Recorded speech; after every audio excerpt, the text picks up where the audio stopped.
Teachings और गलत प्रकार की शिक्षा और गलत प्रकार की प्रतिज्ञाएं और पैसे दे करके और लोभ लालच दे करके संस्थाओं को तोड़ने और पवित्र लोगों से अलग करने का प्रयास कर रहे हैं, वे परमेश्वर का सामना करेंगे। अब सुनना, they are going to be judged by God. ध्यान से सुनो। इसलिए भक्ति को पेट कमाई का रास्ता ना समझें। ये समय नहीं है अंत के दिनों में पैसा इकट्ठा करने का और 4 रोटी के लिए गलत सिद्धांतों को वेलकम करने का समय खत्म।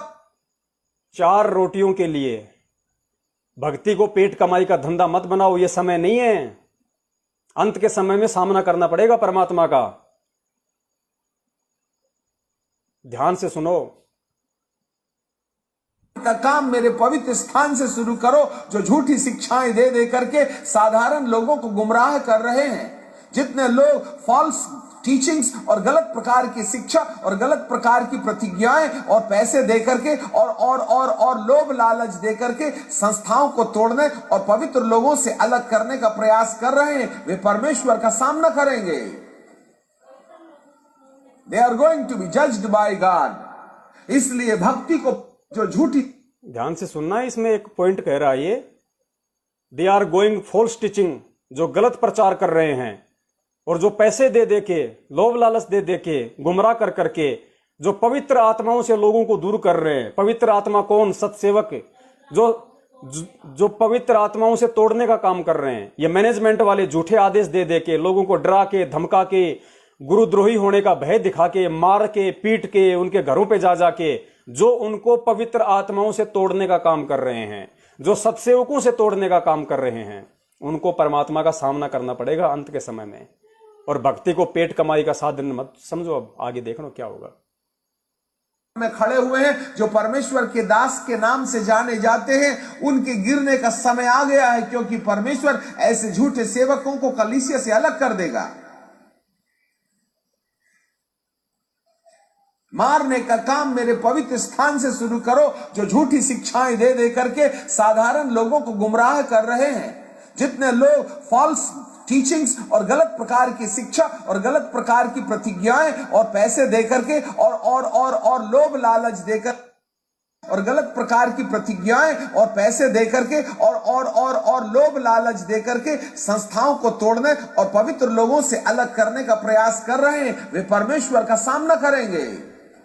पवित्र लोगों से तोड़ने का काम कर they are going to be judged by God. इसलिए भक्ति को पेट कमाई का रास्ता ना समझें। ये समय नहीं है अंत के दिनों में पैसा इकट्ठा करने का और 4 रोटी के लिए गलत सिद्धांतों को वेलकम करने का समय खत्म हो गया है। 4 रोटियों के लिए गलत सिद्धांतों को वेलकम करने का समय खत्म हो गया है। 4 रोटी के लिए यानी माया प्राप्ति के लिए, सुख सुविधाओं के लिए, अपनी अय्यासियों के लिए गलत सिद्धांतों को वेलकम करने का समय नहीं है। तो आज संत रामपाल जी महाराज जी की संगत में माया प्राप्ति के लिए गलत सिद्धांतों को वेलकम कौन कर रहा है? भक्ति में राजनीति को किसने घुसाया? इस गलत सिद्धांत को किसने वेलकम किया? गुरुदेव ने तो सन 1994 से 2014 तक कभी भी राजनीति को वेलकम नहीं किया। ये किसने वेलकम किया इस गलत सिद्धांत को? गुरुजी के टाइम में क्या कभी जाट आरक्षण नहीं हुआ था? हरियाणा में खूब हुए थे। गुरुजी ने कभी किसी को आदेश नहीं दिया जाट आरक्षण में जाने का। इन गलत सिद्धांतों को गुरुजी के जेल जाते ही किसने वेलकम किया? इसने। गुरुजी ने तो कभी भी गुंडों की सीबीआई जांच का समर्थन नहीं किया। गुरुजी के जेल जाते ही इस गलत सिद्धांत को किसने वेलकम किया? आनंदपाल सिंह की सीबीआई जांच के लिए भक्तों को जगत वालों के साथ किसने बैठाया? किसने उनको 5 लाख का चेक दिया? ये रक्तदान, देहदान, ये गलत सिद्धांतों को किसने वेलकम किया? ये सब कुछ इसी संगत में हो रहा है। ये सारी भविष्यवाणियां इसी संगत के लिए हैं। और अंत के दिनों में 2.5 साल बाद, 2.5 साल के पीरियड में इन सब लोगों को अपने हिसाब किताब चुकती करना पड़ेगा। कर लो मौज मस्ती साल 6 महीने और, संगत के दान पे और हराम के टूक तोड़ लो, गाड़ियों में घूम लो, कोई दिक्कत नहीं। बैतूल में जो स्विमिंग पूल बना दिए तुमने आश्रम में 2, उनमें नहा लो डुबकियां लगा लगा के, कोई दिक्कत नहीं। अंत के दिनों में तुमने सामना करना पड़ेगा परमेश्वर का, क्योंकि तुम फॉल्स टीचर हो। तुम संगत में गलत प्रचार कर रहे हो। तुम भक्तों को, सत्सेवकों से तोड़ रहे हो। जितने भी संस्थाएं गलत सिद्धांत लेकर के खड़ी हैं, उनके पास में बांटने के लिए बहुत पैसा है। और जो लोग सही सिद्धांत पर खड़े हैं, वो आज भी प्लास्टिक और एल्यूमिनियम का कटोरा लेके। गलत सिद्धांतों पे चलने वाली संगत के पास में आज खूब पैसा है, और आज भी जो अपने सही सिद्धांतों पे चल रहे हैं, जो गुरुजी के वचन पे चल रहे हैं, जो सत्सेवक हैं, आज भी वो प्लास्टिक का कटोरा लेके खड़े हैं, यानी हैंड टू माउथ है। ये हकीकत है, सुन ले। पवित्र स्थान से शुरू करो, जो झूठी शिक्षाएं दे दे करके साधारण लोगों को गुमराह कर रहे हैं। जितने लोग फॉल्स टीचिंग्स और गलत प्रकार की शिक्षा और गलत प्रकार की प्रतिज्ञाएं और पैसे दे करके और लोभ लालच दे करके संस्थाओं को तोड़ और पैसे दे करके और लोभ लालच दे करके संस्थाओं को तोड़ने और पवित्र लोगों से अलग करने का प्रयास कर रहे हैं, वे परमेश्वर का सामना करेंगे। They are going to be judged by God. इसलिए भक्ति को पेट कमाई का रास्ता ना समझें।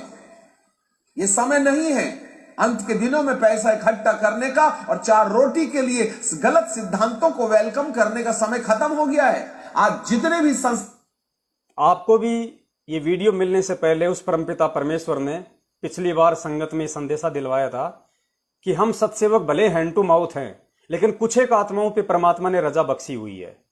और परमात्मा ने, आपको ध्यान हो, ये वीडियो तो दास को आज मिला है, 2 दिन पहले।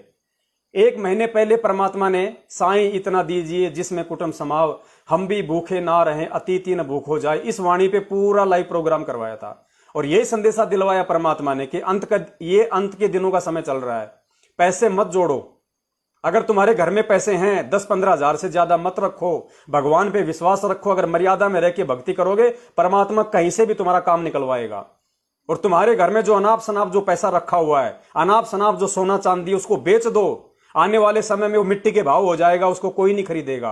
अभी समय है, जिसके घर में सोना चांदी रखी है उसको बेच डालो और अपने भगत भाई बहनों की हर संभव मदद करो। जो दुखी है, जो परेशान है, उनकी मदद करोगे, परमेश्वर प्रसन्न होगा। और परमेश्वर कहते हैं, देते को हर देत है जहां तहां से आण। अगर तुम मजबूरी में किसी भाई बहन की सेवा करोगे, उसकी मदद करोगे निस्वार्थ भाव से, तो आने वाले समय में देते को हरि देत है जहां तहां से आण, कहीं से भी देगा परमात्मा। मुसीबत में तुम्हारी भी सहायता करेगा। और मालिक कहते हैं कि धर्म तो दापे नहीं, ये प्राणी प्रपंच, और आस बिरानी क्यों करे, तने दिया हो तो संच। आज अगर तुम दोगे अपने घर से उस गोबर को, उस माया को तुम घर से बाहर निकालोगे, तो आने वाले समय में परमात्मा देगा कि आस बिरानी क्यों करे, तने दिया हो तो संच। तूने किसी को दिया हो, किसी की मदद की हो, तो परमेश्वर आज तेरे को देगा। तो हम सत्सेवकों में भी बहुत सारी कमियां हैं, उनको दूर करो पुण्यात्माओं। इस मालिक की वाणी से ज्यादा हमारे घर में धन नहीं होना चाहिए कि साईं इतना दीजिए जिसमें कुटुंब समाव, हम भी भूखे ना रहें, साधु न भूख हो जाए। बाकी मदद करो। ये वीडियो तो दास को 2 दिन से मिला है। परमात्मा ने तो भगत भाई बहनों को अपने 10वें अंशकार दान का सदुपयोग करने के लिए पहले ही वीडियो बनवा दिया। अगर पहले ये वीडियो होता तो मैं आपको पहले दिखा देता, ये वीडियो आपको और ज्यादा हिम्मत मिलती। लेकिन परमेश्वर दास को जो चला रहे हैं, अपनी प्रेरणा से चला रहे हैं। दास अपनी मर्जी से एक शब्द भी नहीं बोलता है। जितना परमात्मा दास को प्रेरणा करते हैं, आज मेरा विषय ये नहीं था। आज मेरा विषय बाइबल की दूसरी भविष्यवाणियां थी, इनसे हटके। लेकिन परमात्मा ने क्या बुलवा दिया, किस मैटर पे बुलवा दिया, एंड अंतिम समय में परमात्मा ने पूरा सब्जेक्ट चेंज कर दिया। क्योंकि लाइव आने से आधा घंटा पहले मेरे पास में वो कोरोना का वीडियो आया था, जो मैंने आपको सबसे शुरू में दिखाया है। उस वीडियो को लेके फिर परमात्मा ने पूरे सब्जेक्ट को डाइवर्ट कर दिया। आपको जो मैं सुना रहा हूं, ये आज का मेरा सब्जेक्ट नहीं था। आज का सब्जेक्ट लाइव प्रोग्राम का दूसरा था, जिसपे 3 घंटे हमने बोलना था। अब वो परमात्मा अगली बार बुलवाएंगे। लेकिन जो परमेश्वर ने करवाना होगा वही होगा। आप और मेरी नहीं चलेगी बिल्कुल भी, क्योंकि बुलवाने वाला परमात्मा है। आप और हम केवल निमित्त बन के बैठे हुए हैं। हमारी कोई औकात नहीं, हम 2 कौड़ी के जीव हैं। हमें अपनी औकात का अच्छे से पता है। तो परमात्मा ने पहले ही बुलवा दिया था उस वीडियो में कि भैया साईं इतना दीजिए जिसमें कुटुंब समाव, हम भी भूखे ना रहें, साधु ना भूखा जाए। और फिर देखना परमात्मा उन अंत के समय में, जो परमेश्वर ने अपने वचन बोले हुए हैं कि घर में अगर आटा नहीं होगा, परमात्मा मटका भर देगा, तेल का पीपा भर देगा परमात्मा। और वो परमात्मा ने वाणी बोली है, तो पुण्यात्मा वो समय भी आएगा, वो विपत्ति का समय भी आएगा। और परमेश्वर अपनी वाणी के अनुसार अपने बच्चों को विश्वास दिलाने के लिए, आप देख लेना, जो सत भक्ति कर रहे हैं, जो सत्सेवक हैं, जो मर्यादा में हैं, परमेश्वर उनके आटे का पीपा भरेगा। ताकि उन आत्माओं का और दृढ़ विश्वास हो भरेगा उनका, जो आज अपने घर से खजाना खाली करेंगे, जो उस माया रूपी गोबर को आज अपने घर से बाहर निकालेंगे, जिन्होंने अपने घर में 10वें अंश को रखा हुआ है, जिन्होंने दान के पैसे रखे हुए हैं, जिनके घर में अनाप शनाप सोना चांदी रखा हुआ है, उस काल को अपने घर से बाहर निकालेंगे, उसको बेचेंगे। और परमेश्वर ने जो सुविधा शुरू करवाई है, ये पुण्यात्माओं मैंने या कोई कजोड़ भगत जी ने या कोई मधु बहन ने अपनी तरफ से नहीं किया, और ना हम आपसे कोई पैसा रहेगा, लेकिन आप उस पैसे को परमेश्वर को दंडोत करके और कजोड़ भगत जी या मधु बहन के पास में लिखवा दो कि भगत जी मेरे पास में 10वें अंश का 20,000 है, 50,000 है, मैं भगत समाज की 1 लाख रुपए तक की मदद करना चाहता हूं उधार। उनसे एंट्री करवा दो, ताकि जब भी संगत में किसी को जरूरत होगी आप लोगों को परमात्मा निमित्त बना देगा। और देखो कितनी बड़ी दया, पैसा आपके घर में ही है, आपने केवल परमात्मा को संकल्प करना घर पे कि परमात्मा। थोड़ा सा डिस्कनेक्ट हो गया था पुण्यात्मा, फिर से जोड़ दिया परमात्मा ने, दया मालिक की। हालांकि ऐसा होता नहीं है, 2 बार डिस्कनेक्ट हुआ, 2 बार परमात्मा ने लाइव जोड़ दिया वापस, नहीं तो आप देखते हो हर बार मेरे को दोबारा लाइव आना पड़ता है। तो परमात्मा चाहता है कि संदेशा पूरा जाए। तो जितना भी पैसा आपके पास में फालतू का जो रखा हुआ है, उसको मधु बहन और कजोड़ भगत जी के पास में तुरंत एंट्री करवाओ। और देखो कितनी बड़ी दया परमेश्वर की, आप अपने सच्चे भाव से, अपनी सच्ची नीयत से भगत समाज की मदद हेतु आप उस पैसे को जैसे कजोड़ भगत जी और मधु बहन के पास एंट्री करवा दोगे, तुरंत आपकी सेवा लग गई परमात्मा के चरणों में। पैसा आपके घर में, कागज के टुकड़े आपके घर में रखे हैं, लेकिन आपने अपने आंतरिक भाव से परमेश्वर को दंडोत करके संकल्प कर दिया कि परमात्मा ये पैसा आपका है, आपके बच्चों के काम आएगा मालिक। तो साधु भूखा भाव का, धन का भूखा नहीं। पैसा आपके घर में रहते हुए भी परमात्मा ने आपका वो दान स्वीकार कर लिया, आपकी सेवा परमात्मा के चरणों में पहुंच गई। और उसके बाद परमात्मा उस पैसे का वहीं सदुपयोग करवाएगा जहां वास्तव में आवश्यक होगा, ताकि आपके भी अच्छे कर्म बने, सामने वाली आत्मा को भी मदद पहुंचे। अन्यथा आपका पैसा आपके घर में रखना हमें नहीं चाहिए। आपके 10वें अंश का, दान का और जो उधार वाला पैसा और जो सोना बेच के आप जो पैसा जो लिखवाओगे, वो हमें नहीं भेजना, आपने अपने घर पे रखना, कहीं नहीं डालना आपने। जब किसी भगत भाई बहन को जरूरत होगी, आपको फोन कर दिया जाएगा उस रजिस्टर में देख के, किसको परमात्मा सेवा दें वो परमात्मा जाने। जिसका नंबर आ गया उसी को परमात्मा फोन करवा देंगे कि भगत जी इस भाई को जरूरत है, ये लो इसका फोन नंबर, ये लो इसके खाता नंबर, डायरेक्ट बात करो और उस भाई के खाते में डालो। ये सेवा चलेगी पुण्यात्माओं। आपके भी पुण्य, सामने वाले की भी मदद हो रही है। ना आपके मन में कोई दोष, ना कोई छल कपट कि हमने तो पवनदास के खाते में डाल दिए थे, हमने तो कजोड़ भगत जी के खाते में डाल दिए थे, पता नहीं सेवा लगी कि नहीं लगी। आप अपने घर पे रखो उन कागज के टुकड़ों को, उस गोबर को हमें नहीं देना, उस गोबर की हमें कोई जरूरत नहीं है, हम तो उस गोबर से दूर रहना चाहते हैं। उस गोबर को, उन कागज के टुकड़ों को आप अपने घर में रखो, लेकिन परमेश्वर को संकल्प कर दो कि परमात्मा ये 10वां अंश और दान का पैसा आज ही आपके चरणों में रख दिया मालिक। जब भी किसी भगत भाई बहन को जरूरत होगी, परमात्मा ये पैसा वहीं जाएगा और रजिस्टर में एंट्री करवा दो। वो सेवा आपकी लिखी गई परमात्मा के चरणों में। क्योंकि इस समय पुण्यात्माओं, इस परमपिता परमेश्वर सतगुरु रामपाल जी महाराज जी की लाखों की संगत में से यदि परमेश्वर ने किसी आत्माओं को निमित्त बना रखा है अपने इस मार्ग में, तो केवल वो सत्सेवक हैं और कोई नहीं है। और इन्हीं के मार्फत परमात्मा अपनी सेना तैयार कर रहे हैं आने वाले समय के लिए, जो परमेश्वर के नजदीक भी रहेंगी और जो परमेश्वर की हर क्षेत्र में सेवा भी करेंगी।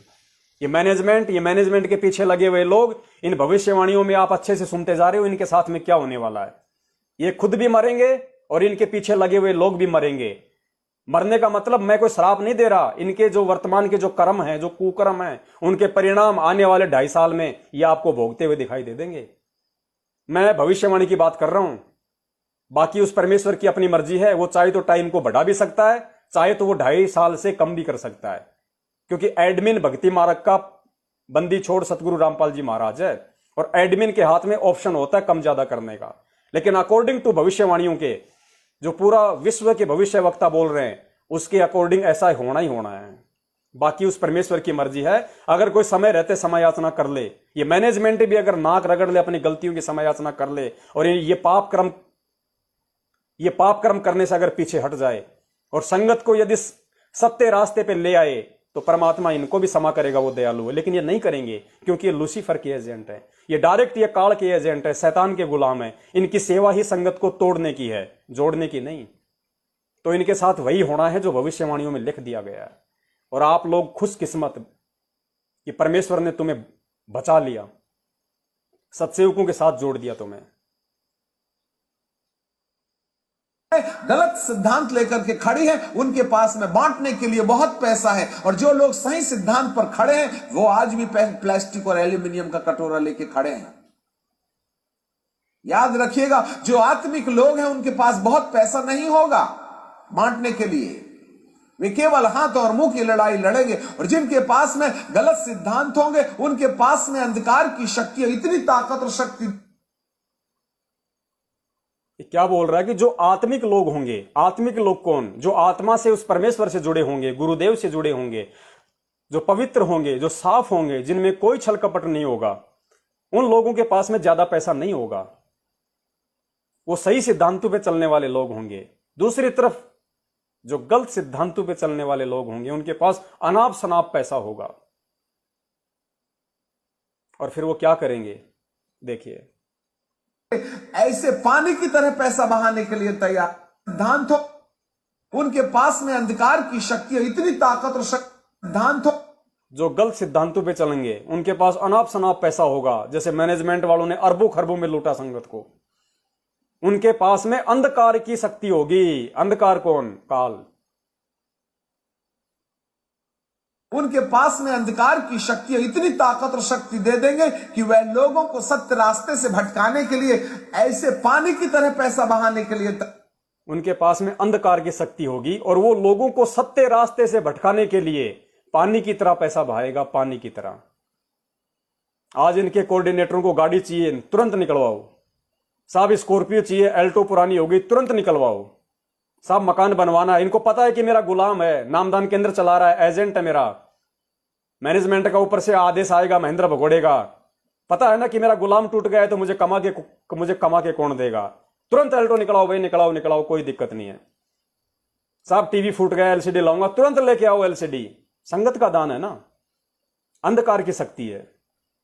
वो पानी की तरह पैसा बहाएंगे मैनेजमेंट वाले, संगत को खराब करने के लिए, संगत को बर्बाद करने के लिए पानी की तरह पैसा बहाएंगे। क्योंकि उनके पास पैसा भी तो हराम का आ रहा है, पानी की तरह आ रहा है, तो हराम का पैसा हराम के काम में जाएगा।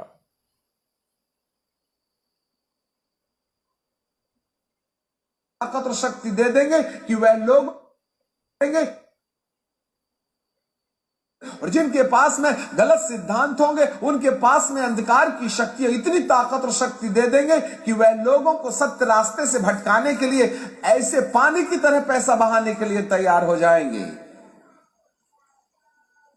इसलिए सारा धन गलत सिद्धांतवादियों के हाथ में है, सारा धन, जिससे कि लोगों को वे गुमराह करें, लोगों को गुमराह करें। ज्योति पाठ दान का सारा पैसा मैनेजमेंट के पास जा रहा है ताकि वो लोगों को गुमराह करे। परंतु यह हिजकेल का वचन कहता है, मारने का काम मेरे भवन से शुरू करो। 6वें पद में लिखा है, बूढ़े, युवा, कुंवारी, बच्चे, स्त्री, सबको मार के नाश करो, किसी पर दया नहीं करना। मनुष्यों के माथे पर जहां चिन्ह मेरे पहले स्वर्गदूत ने लगा दिया है, उसके निकट नहीं जाना। सबको मारो, बूढ़े, बच्चे, जवान। जो महाराष्ट्र से जो बस भर के आई थी उसमें बच्चे भी मरे। क्या परमात्मा अंतर्यामी है? क्या उनको पता नहीं था? क्या उनको दिख नहीं रहा था कि मेरे बच्चे इस हार तारीखों पे मेरे दर्शन के लिए आ रहे हैं? वो तो भगवान के लिए जा रहे थे ना, पूरे 40 भगत 2 गाड़ियां भर के। तो जो भगवान के लिए अपने घर से निकलता है, परमात्मा उसकी तो रक्षा करता है भाई। बच्चे भी क्यों मर गए? 13 की मौत हुई अकाल दर्दनाक एक्सीडेंट में, 4 की तो गर्दन धड़ से अलग हो गई, किसी का पैर कट गया, किसी का हाथ कट गया, छोटे छोटे बच्चे भी उनमें मारे गए। क्या गुरुदेव रक्षा करने में समर्थ नहीं थे? लेकिन नहीं की समर्थ ने रक्षा। क्यों? क्योंकि वो परमेश्वर के वचन पे नहीं, वो मैनेजमेंट के वचन पे चल रहे थे, काल के वचन पे चल रहे थे। क्योंकि इस 4 तारीखों पे बुलाने का आदेश गुरुदेव का नहीं। गुरुदेव तो चाहते हैं मेरे बच्चे घर बैठ के समय का सदुपयोग करें, भक्ति करें, लेकिन वो मैनेजमेंट के वचन पे चले, काल के वचन पे चले, तो मारने का काम शुरू हो गया कि दया मत करो किसी पे भी। जो मेरे वचन से हटके चले उस पे बिल्कुल दया मत करो, चाहे कुंवारी हो, चाहे बूढ़ी हो, चाहे बच्चा हो, चाहे जवान हो, कोई भी हो, बिल्कुल उस पे दया मत करो।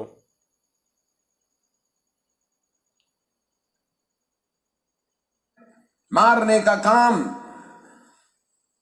मेरे भवन से शुरू करो। 6वें पद में लिखा है, बूढ़े, युवा, कुंवारी, बच्चे, स्त्री, सबको मार के नाश करो, किसी पर दया नहीं करना। मनुष्यों के माथे पर जहां चिन्ह मेरे पहले स्वर्गदूत ने लगा दिया है, उसके निकट नहीं जाना। एक बहुत बड़ा संकेत दिया है यहां परमात्मा ने कि जिन जिन आत्माओं के माथे पे परमेश्वर का चिन्ह जो मेरे स्वर्गदूत ने लगा दिया, जिन जिन के माथे पे सतसेवक का चिन्ह, सतसेवक का ठप्पा जो मेरे स्वर्गदूत ने लगा दिया, उसके निकट भी नहीं जाना। अब मुझे नहीं पता स्वर्गदूत कौन है, ध्यान से सुनना। बहाने के लिए तैयार हो जाएंगे। इसलिए सारा धन गलत सिद्धांतवादियों के हाथ में है, जिससे कि लोग, क्योंकि यहां पे आदेश देने वाला कौन है? इस भविष्यवाणी के अनुसार आदेश देने वाला है परमपिता परमेश्वर, और अपनी ही संगत के लिए परमात्मा ये भविष्यवाणी बोल रहा है। और परमात्मा कहता है कि जिन जिन मनुष्यों के माथे पे मेरे पहले स्वर्गदूत ने जो चिन्ह लगा दिया, उसके निकट नहीं जाना। तो चिन्ह लगाने वाला कोई और है परमेश्वर के अलावा, क्योंकि परमेश्वर तो ये बात बोल ही रहा है कि मेरे पहले स्वर्गदूत ने, मेरे स्वर्गदूत ने जिन जिन मनुष्यों के माथों पे और जो चिन्ह लगा दिया, जो परमेश्वर का जो चिन्ह लगा दिया, जो सतसेवक की मोहर जिस जिसके माथे पे लग गई, उसके निकट नहीं जाना। आप सतसेवक यदि परमात्मा की मर्यादित भक्ति कर रहे हो, क्योंकि भगवान इसके अलावा पूरी दुनिया में और कोई नहीं, अब ये अंतिम है, और कोई नहीं है, ना कोई आने वाला इसके अलावा, सतगुरु रामपाल जी महाराज जी के अलावा। और ये गारंटेड बात है, मैं उस परमपिता परमेश्वर सतगुरु रामपाल जी महाराज जी के निमित्त होके मैं आपको ये गारंटी दे सकता हूं, अगर आप मर्यादाओं से दूर नहीं हटोगे। कौन कौन सी मर्यादा? जो पिछले कई वर्षों से साध संगति के माध्यम से परमात्मा आप और हम सबको निमित्त बना रहे हैं, जिन वचनों पे हम चल रहे हैं, जिस विश्वास के साथ में, जिस दृढ़ता के साथ में आज आप और हम इस भक्ति मार्ग पे चल रहे हैं, परमेश्वर के प्रत्येक वचन पे। एक छोटी सी वैक्सीन थी, वो भी हमने नहीं लगवाई और ना लगवाएंगे, क्योंकि परमेश्वर का वचन क्या कहता है कि तुमने चमड़े के जूते, बेल्ट कुछ भी इस्तेमाल नहीं करना, क्योंकि ये जानवरों को मारा जाता है, धंधा है, व्यापार है। तो वैक्सीन भी तो आज व्यापार है, धंधा है। और वैक्सीन में क्या है? गाय, गर्भवती गाय, उसको जीवित को मारा जाता है, उसके पेट में जो नवजात जो बछड़ा होता है, फिर उसको निकाला जाता है, फिर उसको मारा जाता है, फिर उसके हृदय से, उसके हार्ट से, उसके दिल से मोटी सुई चुबो के खून निकाला जाता है, उस खून का सीरम बनता है, उस सीरम इस वैक्सीन में डलता है। और वो वैक्सीन फिर एक भगत लगवाएगा। इससे अच्छा तो खुद अपनी गर्दन अपने हाथ से काट ले। कम से कम लोग ये तो नहीं कहेंगे कि संत रामपाल जी महाराज जी का भगत था। और मैनेजमेंट वाले क्या कर रहे हैं? कालदूत फोटो, वैक्सीन लगवा के फोटो भिजवा रहे हैं, देखो पहली डोज लग गई, दूसरी डोज लग गई, संगत में वायरल कर रहे हैं कि हमने डोज लगवा ली, खुश हो रहे हैं। उन्हें यह नहीं पता कि वो कर क्या रहे हैं, क्योंकि उन्होंने इस भविष्यवाणी के अनुसार समझौता पूर्ण जीवन जीने का फैसला कर लिया काल के साथ। उन्होंने काल के सामने अपने आप को सरेंडर कर दिया, वो शैतान के चरणों में लौट गए, उन्होंने समझौता कर लिया काल के साथ।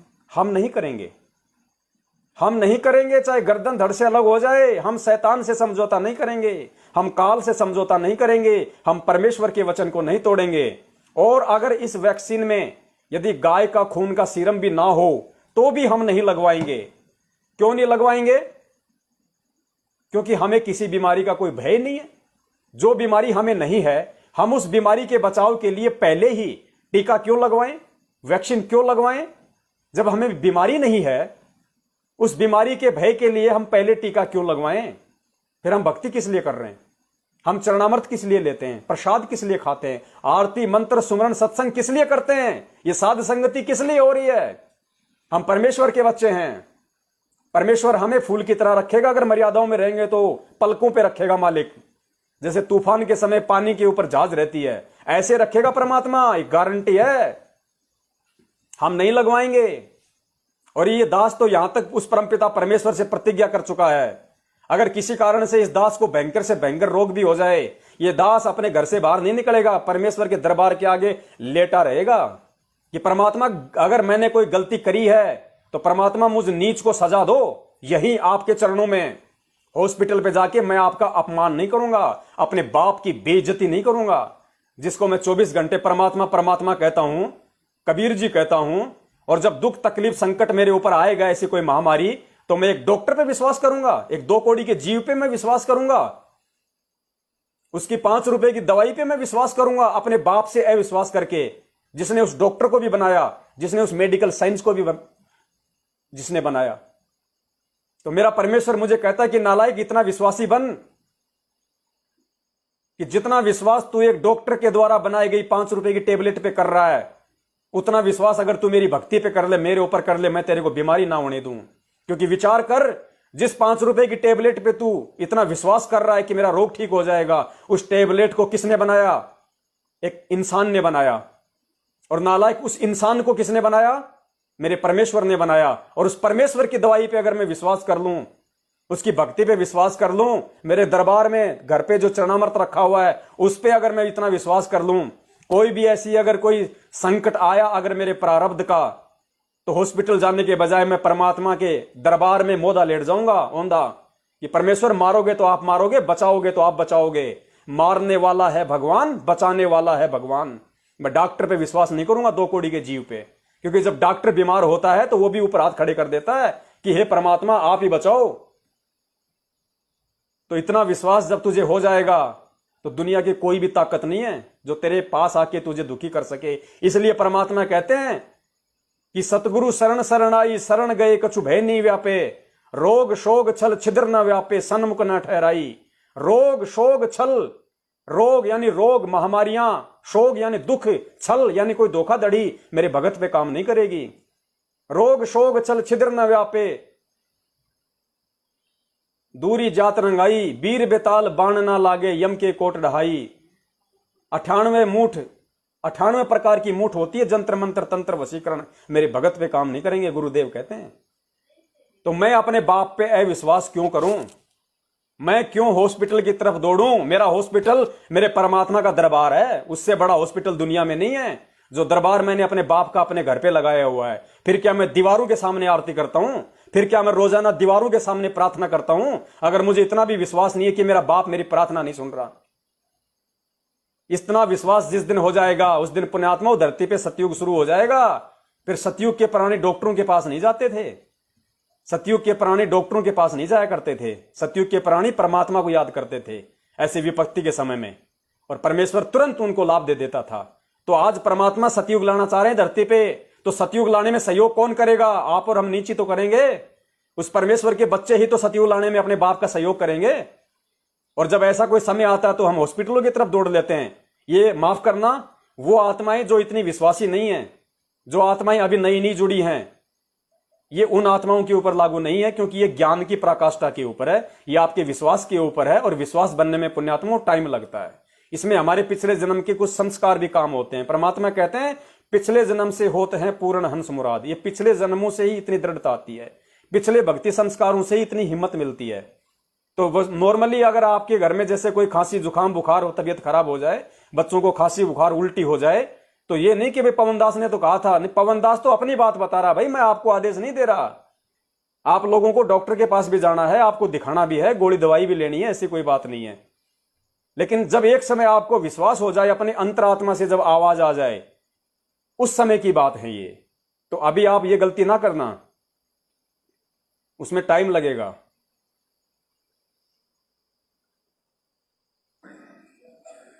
जिससे कि लोगों को वे गुमराह करें।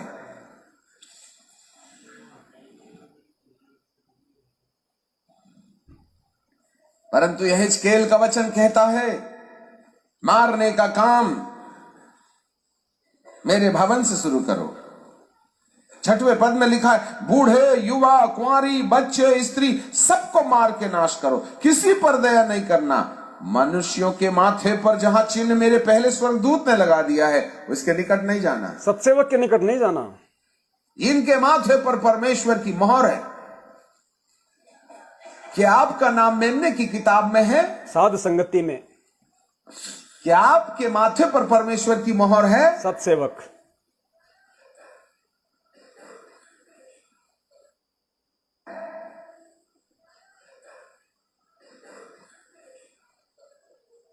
मेरे पवित्र स्थान से आरंभ करो। और उन्होंने पुर्रियों से आरंभ किए जो भवन के सामने थे।